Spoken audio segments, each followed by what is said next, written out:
libro de Gálatas. Y le he puesto como título, ya no vivo yo, mas vive Cristo en mí. El autor de Gálatas, ahí en el versículo 1 del capítulo 1, identifica que quien escribió esta epístola, es decir, esta carta, fue el apóstol Pablo. Dice en el versículo 1 del capítulo 1, Pablo, apóstol, no de hombres ni por hombre, sino por Jesucristo y por Dios el Padre que lo resucitó de los muertos. Como vemos aquí, es el mismo apóstol Pablo que se identifica como el autor de esta carta. El libro de Gálatas fue escrito en algún momento entre el año 48 al 55 después de Cristo. El estudio de Gálatas nos va a revelar tanto el corazón pastoral que tenía el apóstol Pablo, pero también nos va a revelar el peligro que representa el legalismo el día de hoy. El legalismo es aquello que empuja a que las personas puedan ser justificadas mediante ritos, mediante obras, sabiendo de que nunca vamos a ser justificados por las obras. Sin embargo, hay muchos que así lo enseñan e incluso están dispuestos hasta matar, digo de una manera metafórica, ¿verdad? Por ejemplo, algunos dicen que si no, la mujer no usa faldas hasta los tobillos, pues está perdida, ¿verdad? Esa es una obra. No digo que venga con minifalda tampoco, ¿verdad? Si una mujer usa un pantalón, pues hay pantalones bonitos, ¿verdad? Que son bien presentables. Y aunque sea bien presentable, dice, no, está mal. Está yendo a un extremo. Si no te bautizas, no eres salvo. Y utilizan algunos versículos distorsionados, desde luego. Entonces, mucho de ese legalismo es un gran peligro. Y de eso vamos a estar hablando, porque esto no ha mermado, al contrario, ha pasado los años. Fíjense desde cuándo Pablo escribió. Sin embargo, el día de hoy todavía sigue habiendo demasiado legalismo dentro de las iglesias. ¿Cómo es posible que en alguna iglesia que llega una mujer, no sé si señora, señorita, pues vestida de repente con pantalón demasiado apretado, con blusas demasiado ceñidas, pintada de repente de una manera que pues da a entender que es una mujer de repente que se dedica a algo no apropiado para Dios? Y le dice, mira, cuando quieras entrar a la casa de Dios, ponte una falda y ve y regresa. Creo que eso no es, ese es el legalismo, ¿se da cuenta? Pero eso hay. Usted no lo ha visto. Si usted es nuevo y usted solamente conoce acá, pues usted acá no lo ha visto eso. Pero eso hay en iglesias, hermanos, donde a la gente le ponen, hay una traba y le están juzgando porque el color del pelo, le están juzgando porque usó aretes, cosas por el estilo, ¿no? Y utilizan versículos pero distorsionados, ¿no? Ahora, esta epístola tiene como finalidad el profundizar esa relación crítica entre la obra de la cruz y el ministerio del Espíritu, el cual trabaja en la vida diaria de todo creyente. Cuando el Señor nos dice, sed santos porque yo soy santo, no está hablando que tú te vas a esforzar y vas a ser santo porque tú eres tan santo y tan bueno y no, es que vas a ser santo, pero es por esa obra del Espíritu Santo que va a obrar dentro de ti. Es decir, el Espíritu Santo es el único que nos va a ayudar a nosotros a poder caminar una vida cristiana. Eso es el Evangelio. El Evangelio te muestra tus pecados, ¿verdad? Que no son tolerables delante de Dios, pero el Evangelio te muestra la salida también, que es el mismo Dios quien te va a ayudar de la mano para que puedas llegar hasta la presencia misma del Señor. Entonces, esta epístola a los Gálatas, vamos a ver que es un libro bastante peligroso. ¿Por qué peligroso? Estoy hablando en este sentido y usted va a entender cuando termine. Peligroso porque explica o expone cómo se sustituye a la real espiritualidad por el legalismo. Cosa que es muy común, ya les decía hace un momento, aún en nuestras iglesias. Hay millones de cristianos que se creen tan espirituales porque no hacen esto, no hacen aquello, no hacen lo otro, o porque son espirituales porque son seguidores de este o aquel otro líder, o porque su pastor hace aquello, ¿verdad? Porque son miembros de tal denominación y son los únicos que son salvos. Y por eso ellos son los elegidos, los tan espirituales. Aquí en Gálatas, hermanos, el Señor nos enseña que todas estas cosas están erradas. Si nosotros no nos dejamos guiar por el Espíritu Santo, todo lo que hagamos estará equivocado.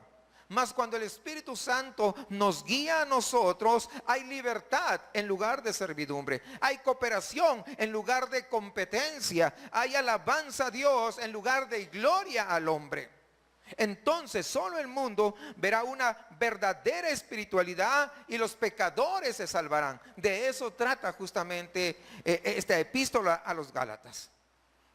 Las iglesias ahí en Galacia estaban formadas básicamente por judíos convertidos, ¿verdad? Y otra parte eran gentiles.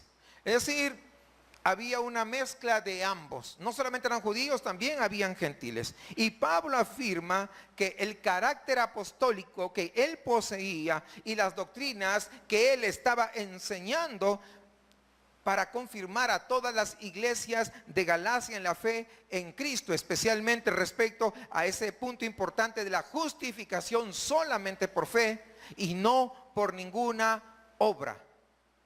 Ninguna obra. No hay obra que te pueda salvar. Este es un tema, hermanos, que realmente a muchos les choca, porque muchos dicen, ¿qué tengo que hacer para ser salvo? ¿Qué tengo que hacer? Pues nada, porque tú no puedes salvarte a ti mismo. El que te salva es el Señor. Lo que tú tienes que hacer es poner tu fe en Jesucristo, es arrepentirte, ¿verdad? Y que eso no significa ninguna obra. Y el que salva es el Señor. Porque imagínense ustedes, si se dijera, o si dijera que el bautismo es importante para la salvación, si dijéramos eso nosotros, ¿qué pasaría? Ahí hay una obra. El bautismo es una obra en sí mismo. Entonces, contradice lo que la Biblia dice, lo que Gálatas dice, lo que Efesios dice, lo que Romanos dice. ¿No? Entonces, este tema es bastante discutido en la epístola a los Romanos, la justificación por la fe únicamente. Pero hoy vamos a ver, hermanos, qué nos dice el apóstol Pablo aquí en esta epístola a los Gálatas. Esto va a ayudarnos a ver algo importante, porque vamos a decir que prácticamente Gálatas es una protesta del apóstol Pablo contra la corrupción del evangelio de Cristo. Cuando en una iglesia te dicen, si tú amas al Señor, da tu ofrenda. Bueno, yo amo al Señor y no tengo dinero. ¿Puedes hacerse ese caso, sí o no? Claro.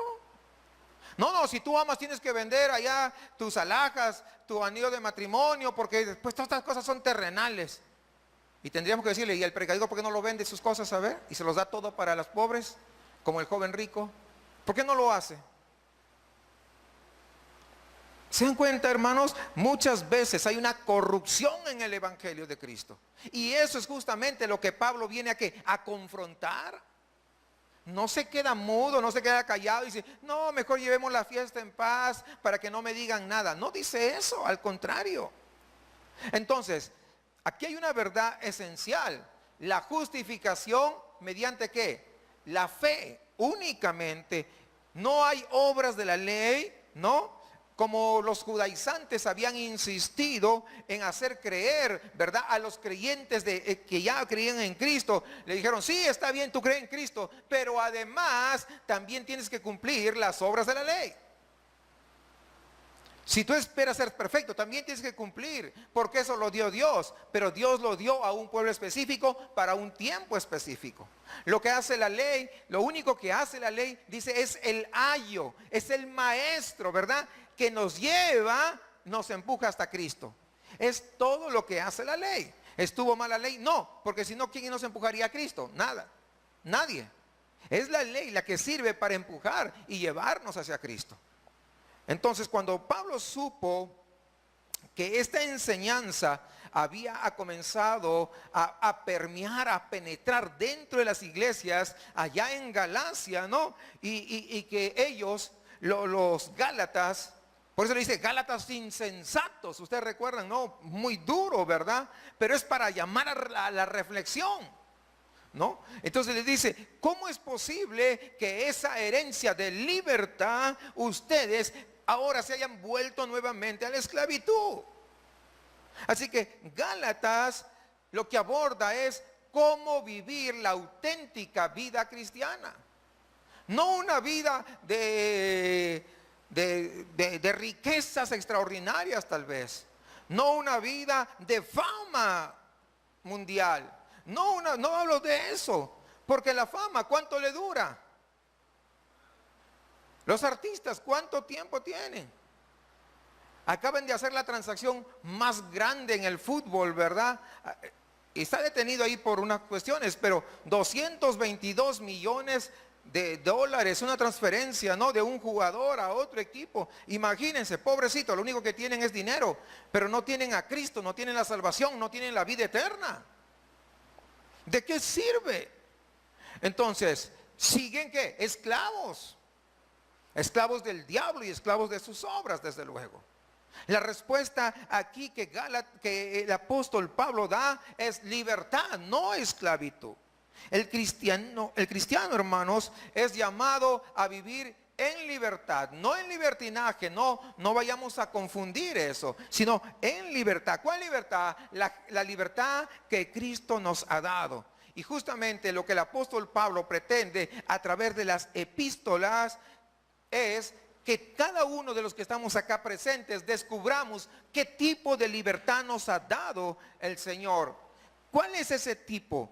Cómo Dios ha planeado, ¿verdad? Esa vida que tiene que vivir el hombre. ¿A qué se refiere esa libertad? ¿A qué se refiere ese gozo?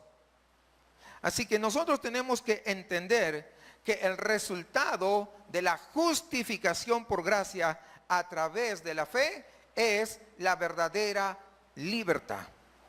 Pablo hace un llamado y dice, hey Gálatas, es como decir, hey regios, atentos, ¿verdad? Así decía Gálatas a los de Galacia, manténgase firmes en esa libertad. Ustedes ya no están para estar sujetos al yugo de la esclavitud. Cuando dice esclavitud está hablando de la ley, no está hablando que eran esclavos de otra persona, sino esclavos de la ley, ¿no? Entonces, ya no sean esclavos de esa ley. Porque Pablo les había predicado la libertad, vienen los judaizantes y le dicen, sí, está bien Cristo, pero también tienes que cumplir la ley. Entonces se volvieron esclavos de la ley, ¿no? Entonces la libertad cristiana, hermanos, no es una excusa para gratificar esta carne que tenemos, que por naturaleza siempre nos va a jalar a lo malo, que por naturaleza siempre nos va a jalar a hacer las cosas que Dios detesta. Entonces, no es así. La libertad que Dios nos da es una oportunidad para amarnos unos a otros, porque así es como se cumple la ley, ¿sí o no? Dice en Gálatas 5:13, porque vosotros, hermanos, a libertad fuisteis llamados, solamente que no uséis la libertad, ahí está. Solamente, es la advertencia que da, que no uséis la libertad como ocasión para la carne.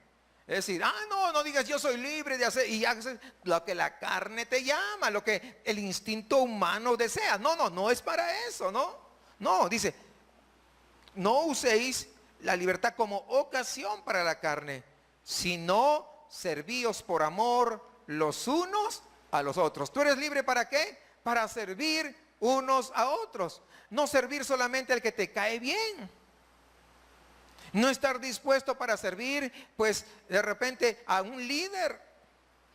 Porque a veces, como es líder, ahí estoy todo en la mejor disposición. Pero ese hermanito del cual de repente nunca espero que me dé nada, no, pues como que no tengo tiempo, no tengo chance, déjame pensarlo, voy a ver, quién sabe. No, no, no, no. La libertad que el Señor nos ha dado es para servirnos por amor los unos. ¿A quién? A los otros.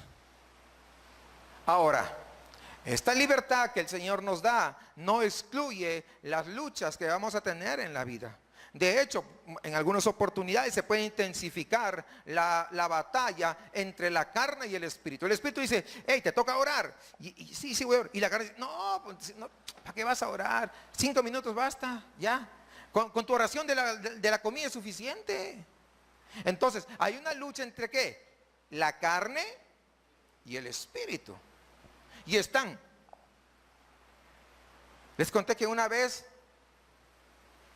yo estaba, ay, voy a orar, pero estoy un poco cansado. Y decía, ay, yo creo que Dios entiende que hoy día no ore, pues no, todos los días oro y hoy día.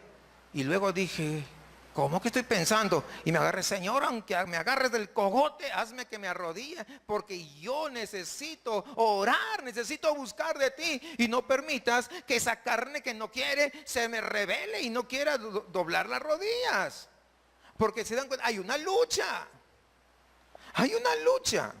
Ahora, sin embargo, la carne, ¿verdad? Esa naturaleza carnal ya ha sido crucificada con Cristo. Es lo que nos dice en el 2:20. Mire, con Cristo estoy juntamente crucificado y ya no vivo yo, mas vive, ¿quién? Cristo en mí. Y lo que ahora vivo en la carne, porque todavía estamos en la carne, aunque en Efesios dice que ya nos ve en lugares celestiales, pero ¿quién está en lugares celestiales ahora? No, pero el Señor nos ve en lugares celestiales, ¿verdad? Es lo que dice Efesios, pero acá dice, y lo que ahora vivo en la carne. Y Efesios, ¿por qué dice que nos ve en lugares celestiales? Porque Dios puede llamar a lo que no es como que ya es, porque Él conoce el futuro, nosotros no. Entonces, pero lo que vivo en la carne, lo vivo en la fe del Hijo de Dios, el cual me amó y se entregó a sí mismo por mí. Y como consecuencia el Espíritu va a producir frutos, cosas tales como el amor, el gozo, la paz en la vida de cada creyente. Versículo 22, 5:22 al 23 dice, mas el fruto del Espíritu, fíjese que no es el fruto tuyo. Quiero que entendamos, porque a veces uno se esfuerza, yo voy a ser más amoroso, y ¿sabes qué? Llega un momento que tu amor, que parecía, wow, ¿verdad? Parecía de Davis, y cuando ¡pum! Se te sale la vieja, o el viejo, la vieja naturaleza, hermanos, o el viejo hombre. No sé por qué se dan por aludidos ustedes algunos. Está yendo todo bien y wow, tu gozo como que se desinfla como globo. Y muchas veces, ¿sabe por qué pasa? Porque nos hemos forzado a querer dar todos esos frutos. Pero ahí dice bien claro, el fruto ¿de quién? Del Espíritu. No son tuyos. Es el Espíritu que está morando dentro de ti, el que va a hacer que produzcas de forma natural esto. Oye, antes yo tenía bien rencor porque el que me hacía una me la tenía que pagar porque no paraba hasta desquitarme. Pero ahora te hizo algo y dice, oye, mira, pues, hasta lo perdoné. Y él ni siquiera se acercó conmigo a pedirme perdón. Entonces ya hay amor. Entonces, ¿quién produjo? ¿Tú de buena gente? No. Es el Espíritu Santo de Dios que está obrando, ¿verdad?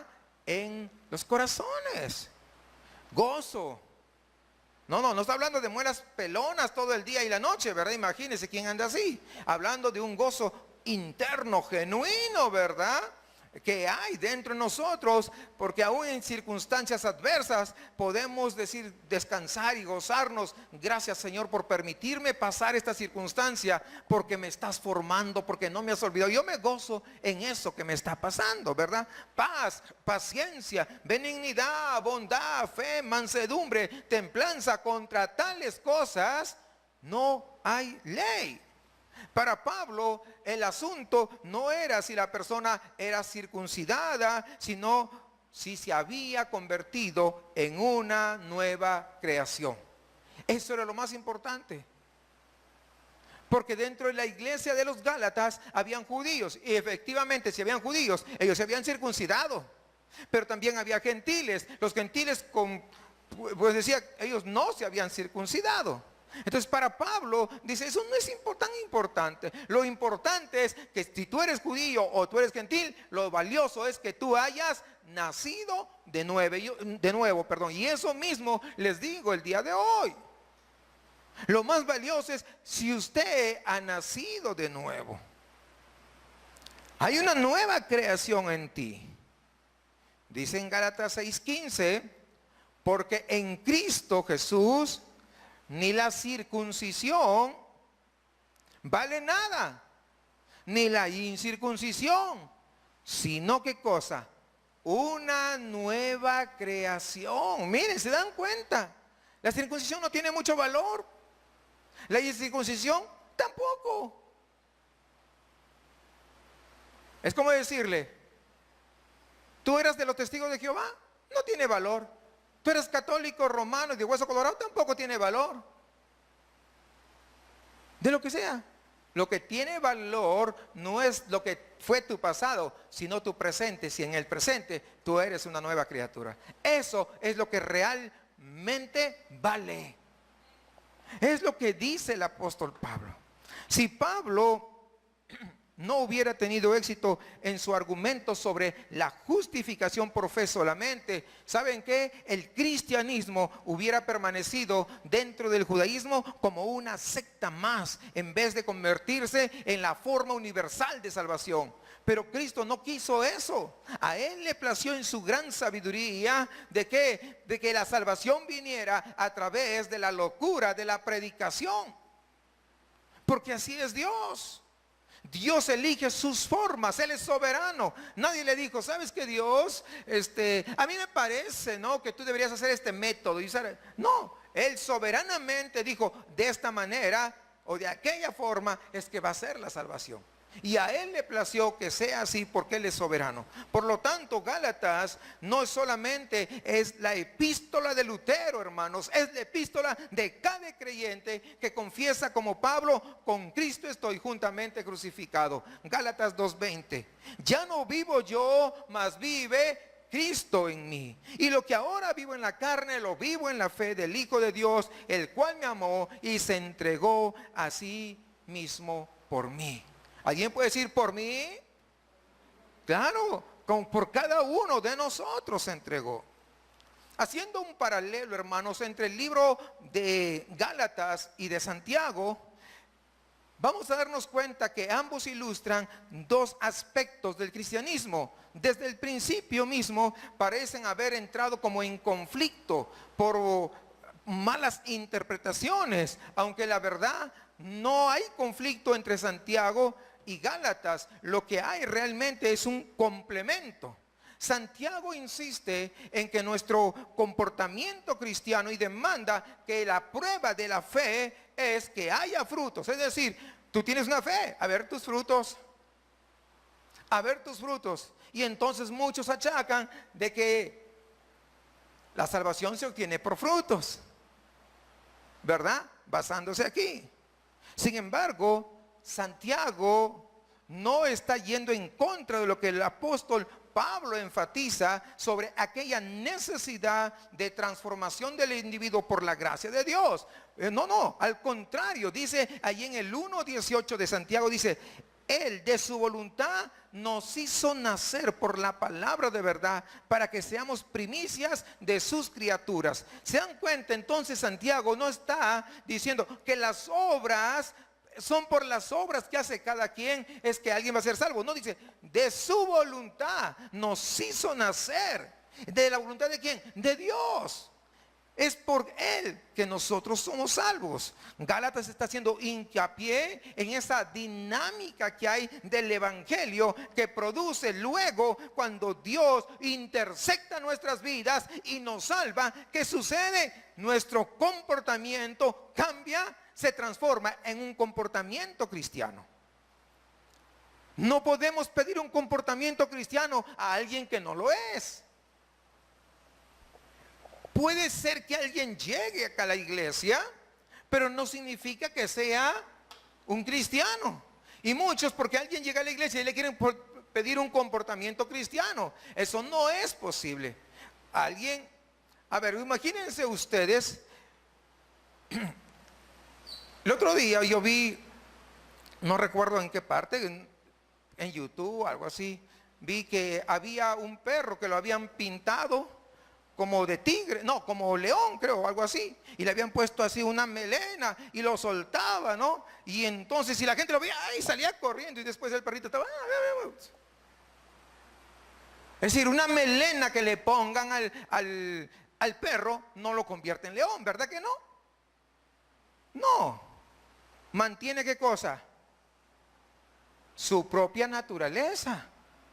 Una persona que llega a la iglesia, si no ha puesto su fe en Jesucristo, si no se ha arrepentido, es decir, no le ha dado la espalda a todo lo malo que hacía, pues probablemente no sea cristiano, corresponde a su propia naturaleza. Pero fíjese, pero va a la iglesia y no sé qué, bueno, puede ir a la iglesia, pero sí, mire, y me hizo una tranza, bueno, él pues no es cristiano, ¿verdad? Así de sencillo. Ahora, pero podría darse un caso excepcional. Y usted dirá, ¿a poco sí? Que hoy día se acaba de arrepentir. En la tarde hizo la tranza, no pensó ni nada, pues estaba acostumbrado, ¿no? Pero y pasó por acá, llegó a la iglesia y sí se arrepintió de verdad. ¿Puede ocurrir eso? Sí, puede ocurrir. Y entonces al llevarle la palabra lo va a llevar ¿a qué? A que él devuelva lo que transó. Porque esa es una muestra de ¿qué? De arrepentimiento. ¿Se acuerdan de Zaqueo? Él dijo, si yo a alguien, no, que vengan a todos los que he robado, que se les voy a devolver. Es que eso es el arrepentimiento, hermanos. Hay gente que cree que es arrepentido, pero todavía sigue guardando rencor escondido contra uno, contra otro, contra aquello. No se arrepintió nada. El arrepentimiento es darle la espalda a todo eso malo que hacíamos. Entonces, decíamos aquí hace un momento, entonces, que el evangelio es el que va a producir este comportamiento cristiano. Gálatas 3:13 es lo que dice, y 13 y 14. Cristo nos redimió de la maldición de la ley, hecho por nosotros maldición. Porque está escrito, maldito todo el que es colgado en un madero, para que en Cristo Jesús la bendición de Abraham alcanzase a los gentiles. Fíjense, no se quedaba con los judíos, alcanzase a los gentiles, de los cuales somos parte nosotros, ¿verdad? A fin de que por la fe recibiésemos la promesa del Espíritu. Es decir, cuando nosotros ponemos nuestra fe en Jesucristo, cuando nosotros nos arrepentimos, tenemos la promesa del Espíritu. ¿Qué sucede? Viene a morar dentro de nosotros. ¿Y qué pasa? Comienza a cambiarnos de adentro hacia afuera. Muchos quieren cambiar de afuera hacia adentro. Es la religión. De afuera hacia adentro te quiere cambiar. Y eso no es posible. Porque podrás ponerle, hay un dicho que dice, la mona aunque se vista de seda, mona se queda. Y muchos tratan de hacer monas en las iglesias, cambiándoles externamente, pero se quedan monas. Porque no se trata de eso, hermanos. Se trata de lo que el Espíritu Santo de Dios haga dentro de nosotros. Y es ahí donde va a producir algo tremendo, algo extraordinario. Ese carácter cristiano que todo el mundo está buscando. ¿Dónde hay un cristiano? Pablo no estaba menos preocupado que Santiago acerca del comportamiento cristiano. Dice, porque vosotros, hermanos, a libertad fuisteis llamados. Es el 5:13. Solamente que no uséis la libertad como ocasión para la carne, sino servíos por amor los unos a los otros. ¿Se dan cuenta? Está preocupado de ese comportamiento cristiano. Es decir, esto, lo que ofrece Santiago es como una cara de la tortilla, y lo que ofrece Gálatas es la otra cara de la tortilla, o la otra cara de una moneda, vamos a decir, ¿no? Que es un poco diferente a la tortilla. La moneda es diferente. De un lado tienen el escudo, vamos a decir, y del otro lado tienen la inscripción de 1 peso o 5 pesos, lo que sea. Entonces, ¿qué pasa? no son iguales ambas caras, pero ambas caras juntas producen ¿qué cosa? Una moneda. Es lo mismo, Santiago y Gálatas. Nos muestran dos aspectos de la verdad cristiana. Y siempre, yo pregunto, ¿podremos cortar la mitad de la moneda y pagarlo como válida? ¿Verdad que no? Las dos tienen que ir ¿cómo? Juntas. Las dos tienen que ir unidas. Lo mismo se da acá. Los dos aspectos de la verdad que se muestran en Santiago y que se muestran en Gálatas deben de ir siempre acompañados el uno del otro. Así que a través de la epístola de Pablo, hermanos, a los Gálatas, la gracia salvadora, el don de Dios, está adyacente a la ley de Moisés, la cual con claridad no salva. Sin embargo, hay un ejemplo tremendo. Uno de los apóstoles más cercanos, del círculo más íntimo de Jesús, fue arrastrado. Donde nosotros, ¿qué vamos a ver? Lo que podemos darnos cuenta, que si nosotros no somos cuidadosos, alguien puede venir con una Biblia y te puede arrastrar, aunque sea temporalmente. Miren lo que dice ahí en Gálatas 2:11. Cómo estos judaizantes, ¿verdad?, que pretendían que se regresara a la ley mosaico, estaban engañando, y Pedro cayó en el engaño. Pero cuando Pedro vino a Antioquía, le resistí cara a cara. Pablo está hablando, Pablo, imagínate, con Pedro, porque era de condenar. No dijo, no como ahora, no. ¿Cómo dicen esta frase? No le hagas al ungido, ¿cómo es? ¿Cómo?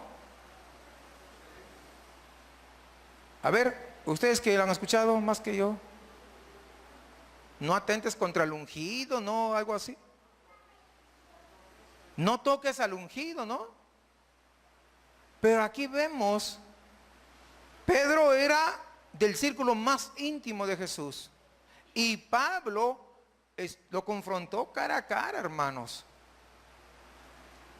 Dice, le resistí cara a cara porque era de condenar. Pues antes que viniesen algunos de parte de Jacobo, comía con los gentiles. Pero después que vinieron, se retraía y se apartaba porque tenía miedo de los de la circuncisión. Es decir, de los judíos. En este caso eran judaizantes. Versículo 13. Y en su simulación participaban también los otros judíos, de tal manera que aún Bernabé fue también arrastrado por la hipocresía de ellos. Qué tremendo, qué peligroso es, hermanos, esto. Es muy peligroso. Y muchas veces, yo me acuerdo cuando evangelizamos en la parte de acá arriba, al frente de la secundaria, había una señora que cuando llegamos, pasen, pasen, nos decía, ¿no? Y decía, yo a todos los que vienen a hablar de la Biblia, yo les digo que pasen. Sí, así nos decía. Sí, vienen los testigos y yo les digo que pasen. Vienen los mormones, yo les digo que pasen. Es decir, nosotros éramos unos más de ahí del montón. Sí. Y entonces nosotros teníamos que hacerle ver cuál era la diferencia, ¿verdad?, entre lo que es un cristianismo y lo que es una religión, cualquier nombre que se le ponga. Los primeros cristianos, hermanos, estaban tan apegados a la ley que Pablo continuamente tenía que reiterarles, ¿no?, una y otra vez que la verdad de la salvación por gracia no tenía nada que ver con cumplir la ley. Pablo tenía que estar ahí, machaca y machaca, machaca y machaca.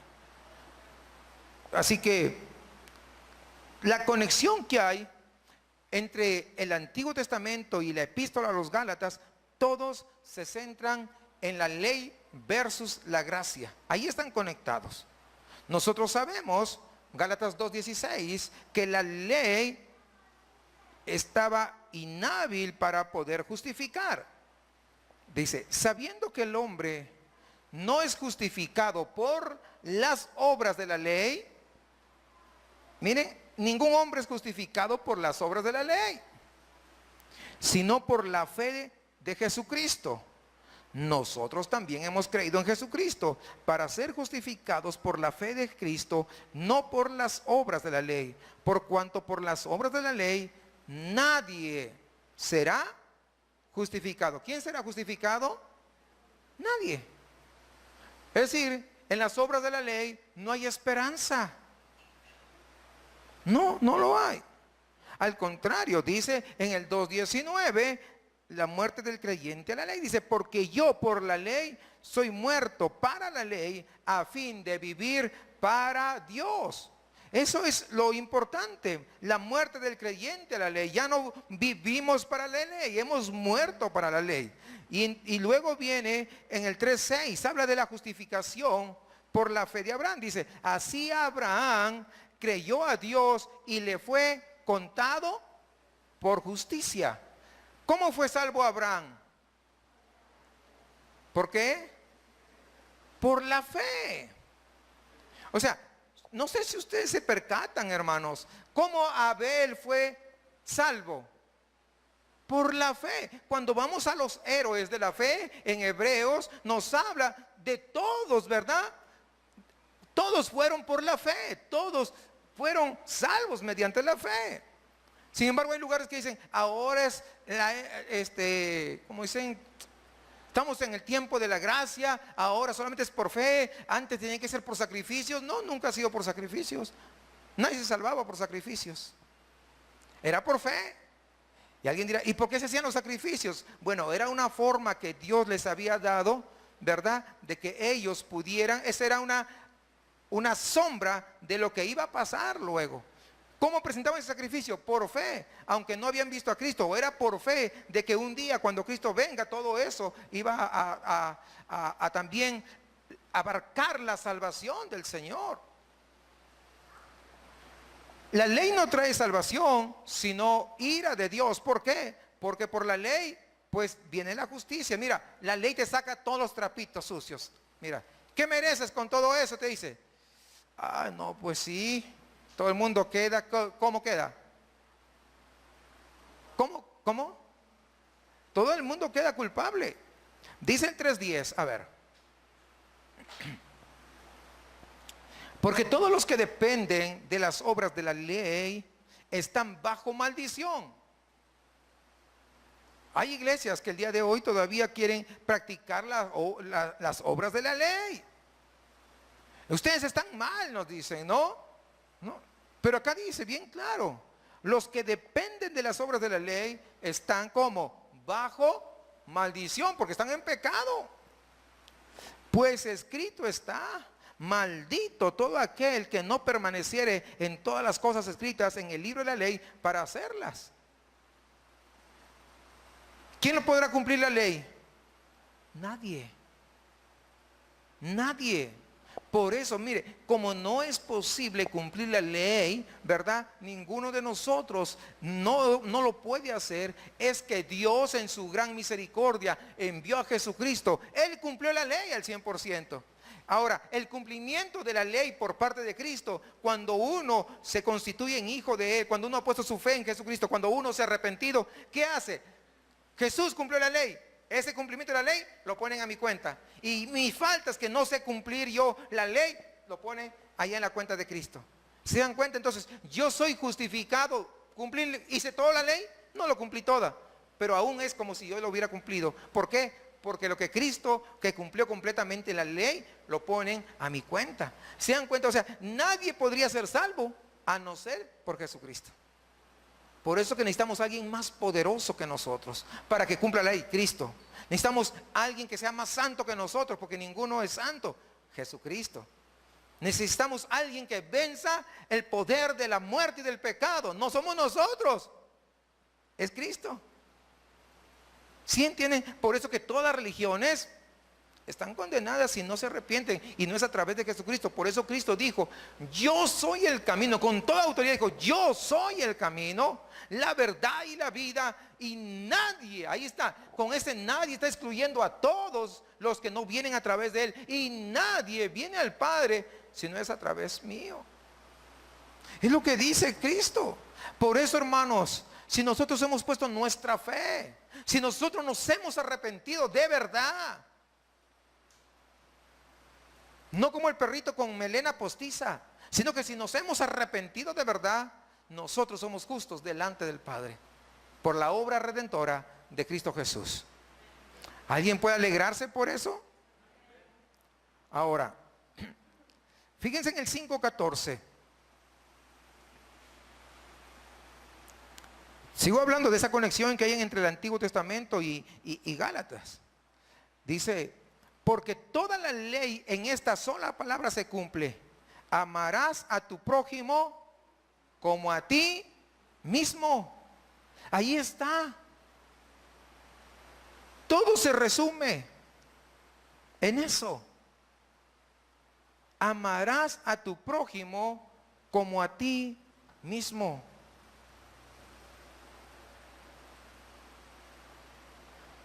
Pero a veces cuesta.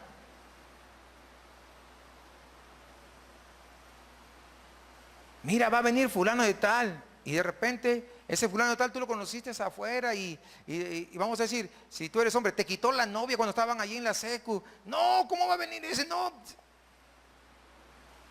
Aunque te haya quitado 5 novias, eso te pasa por noviero, para empezar. Y en segundo lugar, tienes que amarlo. ¿Sí o no?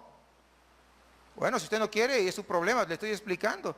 Porque todo se resume, ¿verdad? Amarás a tu prójimo como a ti mismo. ¿Ven que atenta en contra del orgullo de uno? Atenta en contra de la hombría de uno. ¿Ah? Eso va contra toda religión. ¿Se dan cuenta? No, en la religión, no, mira, no, desquítate, no te puedes dejar, que no sé qué, que no sé cuánto. No. Pero acá dice, ámalo. Eso va contra toda lógica. Eso te saca de onda. Pero ¿sabes qué? Regreso a lo mismo, a lo que decía hace un rato. Sabes que no lo vas a hacer con tus fuerzas, porque la carne, ¿qué quiere? La carne quiere desquitarse. ¿Sí o no? Por eso que necesitamos que el Señor pueda venir y morar dentro de nosotros con el poder de su Espíritu Santo, de tal manera que este corazón vengativo sea cambiado. Y cuando venga, le diga, hola, bienvenido, ven, pasa. Oye, ¿y este qué onda con este? ¿Que se le salió un tornillo o qué? No, ven para acá, no, pasa. Es más, tengo un asiento seleccionado para ti, y lo pasas. Va a decir, oye, qué cambio, no, me agarró a golpes allá en la seco y ahora me está dando la bienvenida. Tuvo que haber un milagro tremendo ahí. Quiero hablarles de algunos versículos claves, porque iba a comenzar a desarrollar y vi que hay demasiado, diría, aunque no es un libro, una epístola muy larga, ¿no? Es bien corta, pocos capítulos, 6 capítulos, es todo lo que tiene, pero mucho contenido, ¿no? Entonces, voy a tocar algunos versículos claves nada más. Gálatas 2:16.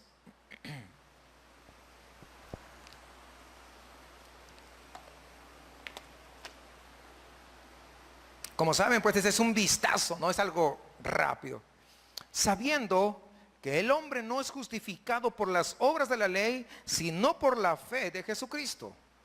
Nosotros también hemos creído en Jesucristo para ser justificados por la fe de Cristo y no por las obras de la ley, por cuanto por las obras de la ley nadie será justificado.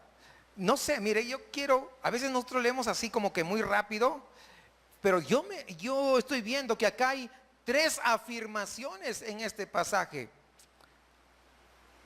¿Respecto a qué? A la justificación. Primero habla hombre. El hombre no es justificado.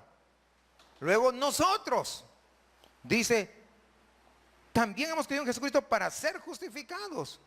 Y nadie será justificado por las obras de la ley. Mire, en este solo pasaje, ¿verdad? Versículo 16, 3 veces está hablando ¿verdad? Que nadie es justificado por las obras. O sea, es muy relevante, hermanos. La palabra justificación aparece por primera vez en esta carta y probablemente en todos los escritos de Pablo, si es que Gálatas fue su primera carta, como le decía cuando platicábamos, ¿no?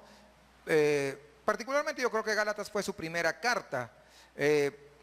Uno, por la forma como se expresa, ¿no? Es como cuando tú empiezas, ¿no? Bien duro, ¿verdad? Así, Gálatas insensato, ¿no? Imagínense. Pero ya vemos el resto de cartas como que le va bajando el tono, más pastoral, ¿verdad? Muy teológico, pero más pastoral. Entonces esa es una de las razones por las que yo pienso de que Gálatas es la primera carta. Si es así, aquí en Gálatas, es que es la primera vez que el apóstol Pablo está utilizando esta palabra justificación por la fe. Justificación por la fe, de hecho, fue el tema o el lema de la Reforma. Así que es importante que entendamos esta doctrina. Este año, ¿verdad? Si el Señor permite, el 31 de octubre estaremos cumpliendo 500 años de la Reforma, hermanos. Así, 500 años. Vamos a celebrarlo con un servicio extraordinario de acción de gracias a nuestro Dios.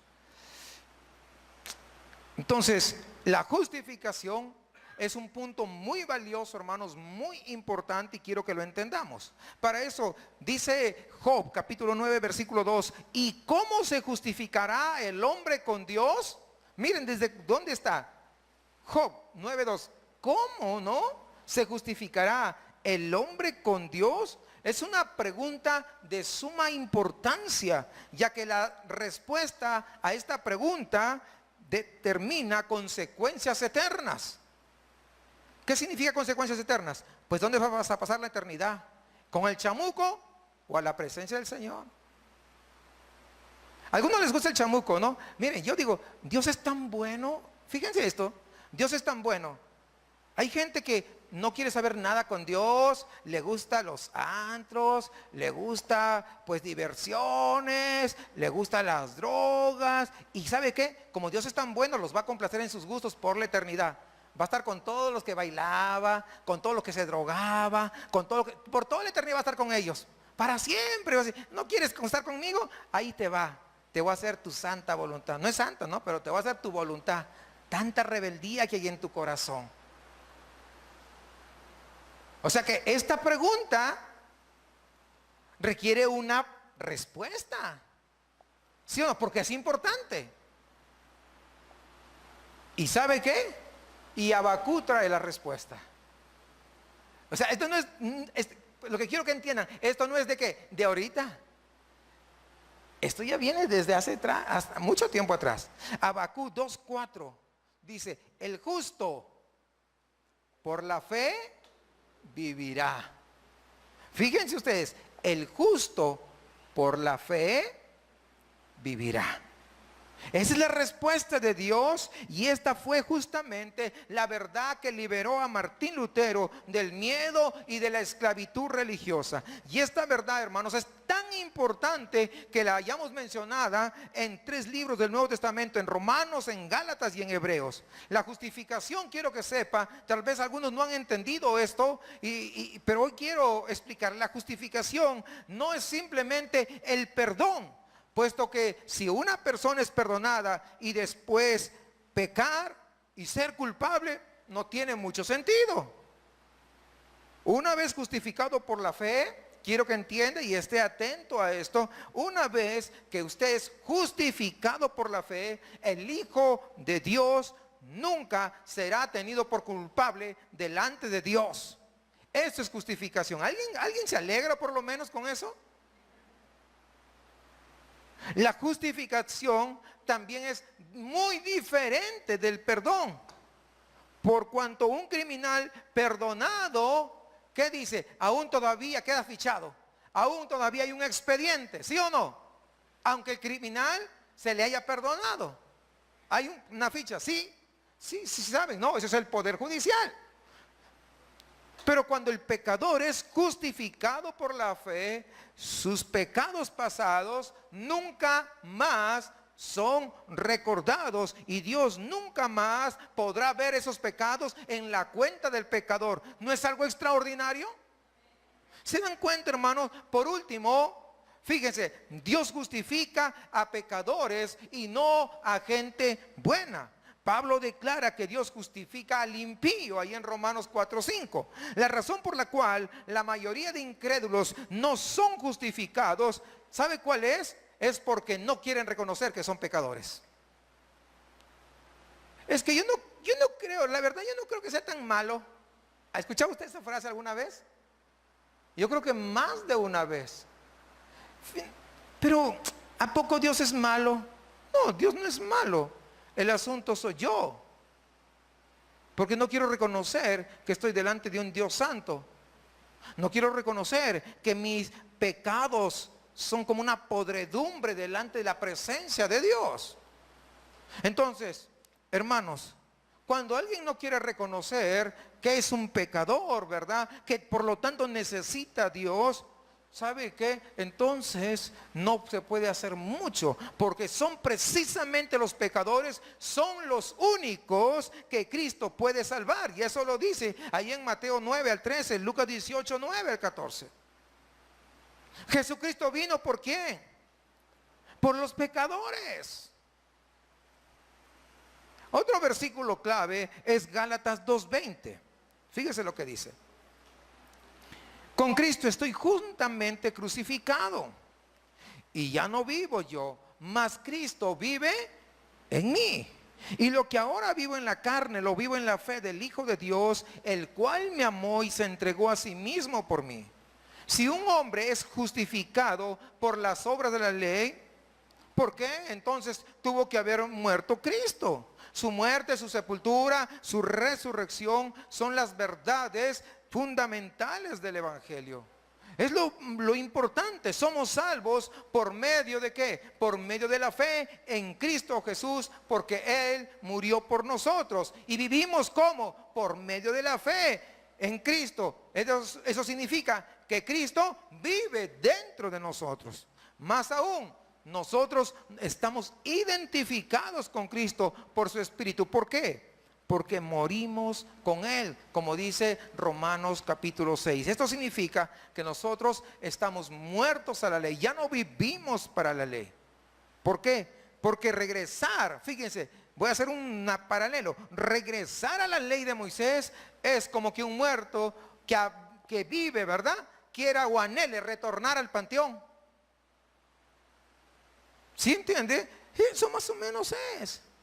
Y entonces, así como Cristo resucitó de los muertos, así también nosotros andamos en vida nueva. Porque Él resucitó, nosotros también hemos pasado de muerte a vida. Así que nosotros vivimos por el poder de su resurrección y no necesitamos más ayuda de la ley. Eso es la vida del verdadero cristiano.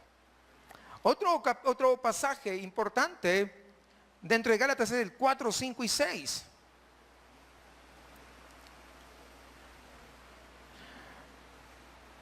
Para que redimiese a los que estaban bajo la ley, a fin de que recibiésemos la adopción de hijos. Y por cuanto sois hijos, Dios envió a vuestros corazones el Espíritu de su Hijo, el cual clama, Abba, Padre.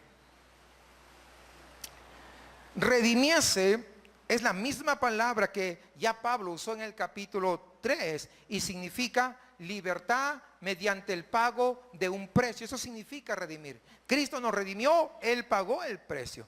En esos tiempos, un hombre podía comprar un esclavo y lo compraba en cualquiera de las ciudades principales romanas, y lo podía comprar para dos cosas. Lo podía comprar para que lo sirviese en esclavitud, o lo compraba para hacerlo libre.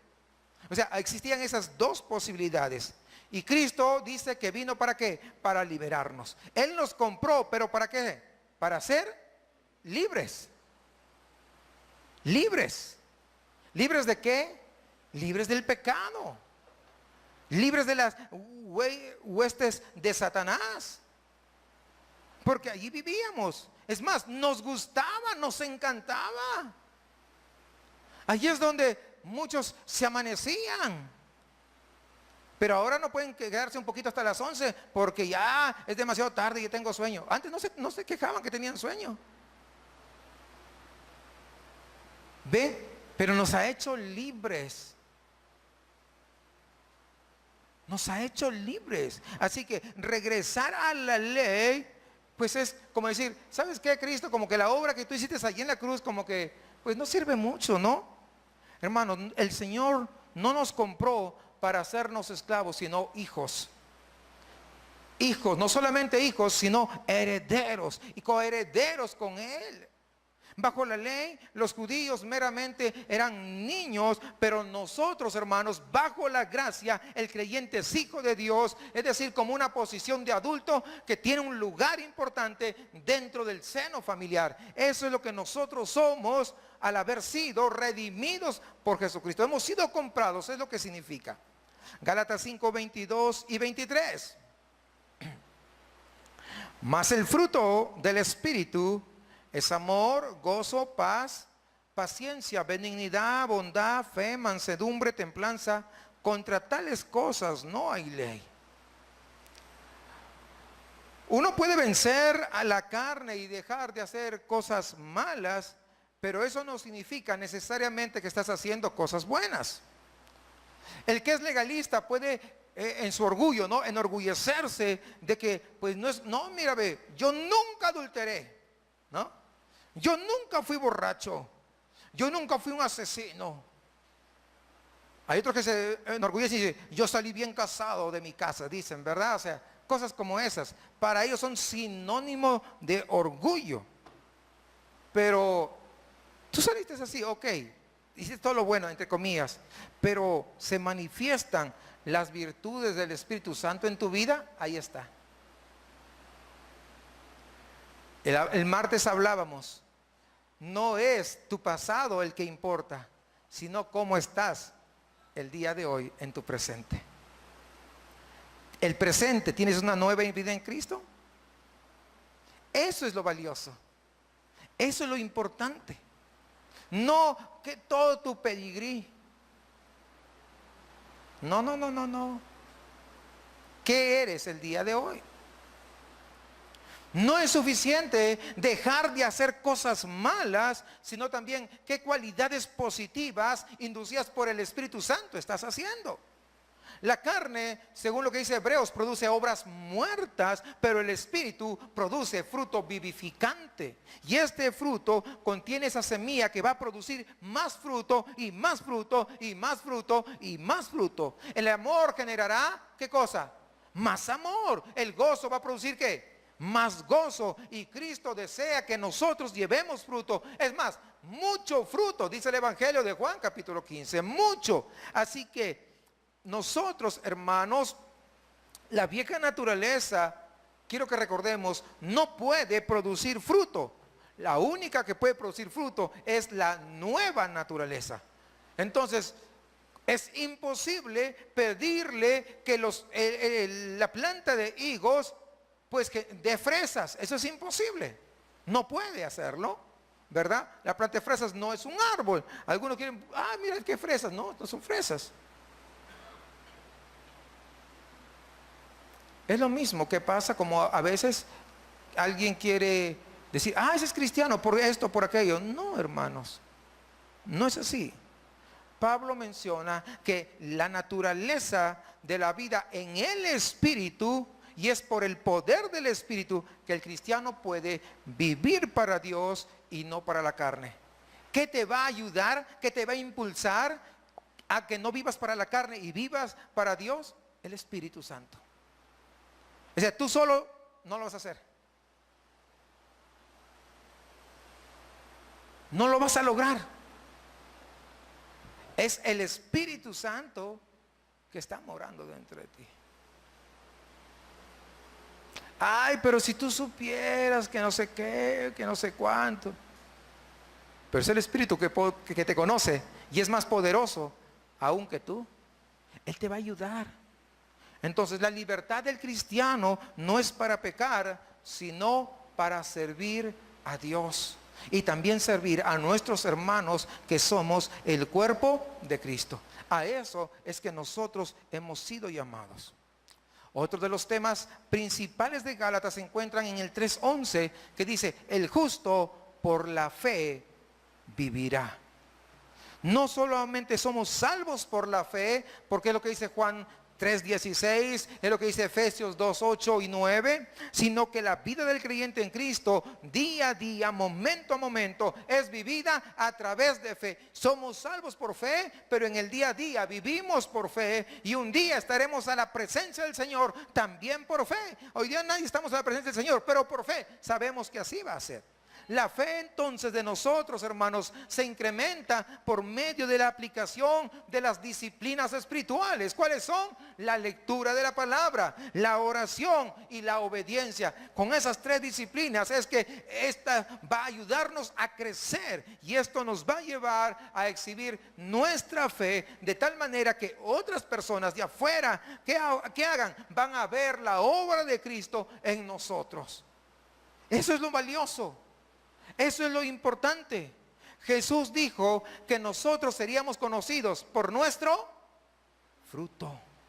Por nuestro fruto, lo cual va a dar evidencia de que nosotros tenemos fe dentro, que hay fe, y hay fe abundante. Por consiguiente, hermanos, todos los hijos de Dios debemos ser diligentes en luchar para construir encima de esa fe salvadora por la que fue inicialmente que entramos al cuerpo de Cristo. Sobre eso debemos edificar para que nuestras vidas reflejen a Cristo y otros puedan ver que Él está en nosotros. Dice: glorifiquen a vuestro Padre que está en los cielos. Eso es lo que nosotros debemos anhelar. Eso está en Mateo 5:16. Eso es lo que tenemos que mostrar al mundo. El apóstol muestra que no es la ley, sino la persona de Jesucristo la que nos da la norma de cómo nosotros vamos o debemos de caminar, y que con el poder del Espíritu Santo lo vamos a lograr. Es decir, hay cosas que de repente todavía estamos batallando. Es necesario, ¿sabes qué? Recordar que si el Espíritu Santo está dentro de nosotros, Él es nuestro consolador, Él es nuestro ayudador. Con Él es que vamos a poder vencer, con Él es que vamos a poder llegar al destino final. La cruz de Cristo aquí es presentada de una manera poderosa, extraordinaria, de una manera tan grande que prácticamente corta cualquier cosa que el humano en su egoísmo o en su vanidad quiera poner allí. De tal manera que la ley también queda opacada con ese poder tan extraordinario de la cruz. Y el hombre ahora es visto, relacionado como una nueva criatura, una persona que ha sido nueva. Por lo tanto, si es nueva, ya no está más andando en la carne como en esos tiempos andaba, en los deleites de los deseos de su corazón, sino que ahora vive para poder agradar a aquel que lo salvó de la muerte eterna a través de ese sacrificio vicario. Y quiero ya ir sobre el final. En el capítulo 6, en el versículo 17. Cuando nosotros leemos todo Gálatas, nos vamos a dar cuenta que Pablo, pues, había sido desafiado por los judaizantes. Y él como que quería ya poner fin a todas estas molestias, y como prueba final, porque es ya el versículo, el penúltimo versículo, ¿verdad? Como esta prueba final ante los críticos, él exhibe las marcas del Señor Jesús que llevaba en su propio cuerpo. Y dice: de aquí en adelante nadie me cause molestias, porque yo traigo en mi cuerpo las marcas del Señor Jesús. Fíjense, yo traigo en mi cuerpo las marcas del Señor Jesús. Con eso quería callar la boca de todos los que estaban, los judaizantes que lo estaban atentando, que lo estaban difamando. ¿Cómo tú comunicas que eres cristiana o cristiano? Pablo lo comunicaba a través de llevar en su cuerpo las marcas que testificaban de él.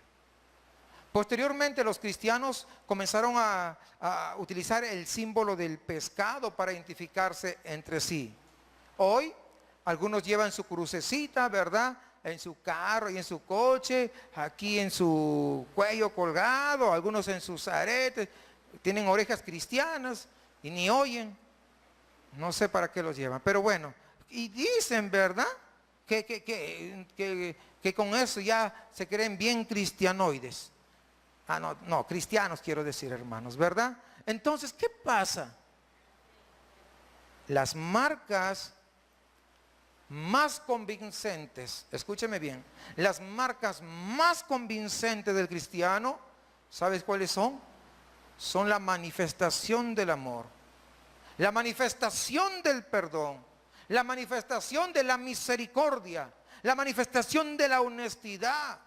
Todo eso en la vida diaria son las marcas de un verdadero hijo de Dios. Lo demás, ¿saben qué? Es puro barullo. No sirve de nada. Aquí las marcas de Pablo. ¿Cuáles son las marcas? Bueno, para Pablo las marcas de él, ¿verdad? Como un verdadero cristiano, era la persecución física que le había tocado sufrir. Para nosotros, ¿qué significa? A él le perseguían. Para nosotros, ¿qué significa eso? Para nosotros, el día de hoy significa dar evidencia públicamente de que nosotros somos verdaderos hijos de Dios, que nosotros somos cristianos y no callarnos, no importa en el lugar donde estemos. Eso es una marca del verdadero cristiano. ¿Cómo se adquieren las marcas? Bueno, en los días de Pablo, la marca de esclavo fue puesta mediante el dolor, ¿verdad? Los quemaban como animales y eso creó un estigma de por vida prácticamente. El día de hoy, los cristianos toman decisiones de vivir con un testimonio firme que les cambia o que les hace distinto a la gente inconversa, a la gente que no conoce de Dios. Aunque, ay, mira esos santurrones. No importa. No importa. Ah, se creen los santos. No, no creemos los santos. ¿Cuántos saben que no nos creemos los santos? Somos santos. Esa es la diferencia. Ah, poco que eres santo y si yo te conozco que no sé qué, bueno, me conocerás que eventualmente peco, sí, pero a pesar de eso sigo siendo santo, porque ya no mis pecados han sido llevados ahí en la cruz del Calvario. Eso es. ¿Qué efecto tenían las marcas que el apóstol Pablo estaba llevando, que mostraba, no? Bueno, para Pablo estas marcas eran de vergüenza, eran de oprobio ante los paganos, pero personalmente para él, para Pablo, eran marcas de orgullo por esa oportunidad que había tenido de sufrir por la causa de Jesucristo. Para nosotros, esas marcas, el día de hoy, afirman el deseo de ¿qué? De seguir compartiendo este mensaje de amor de Dios, de llevar el evangelio. Nos miran diferentes, ay, no importa, eso me motiva a seguir predicando. Eso me motiva a seguir llevando el evangelio, de tal manera que gente pecadora como yo también pueda llegar a la salvación. Si se dan cuenta, eso es lo distintivo de uno. ¿Estás dispuesto a llevar las marcas de Cristo de tal manera que el mundo te reconozca como un verdadero cristiano?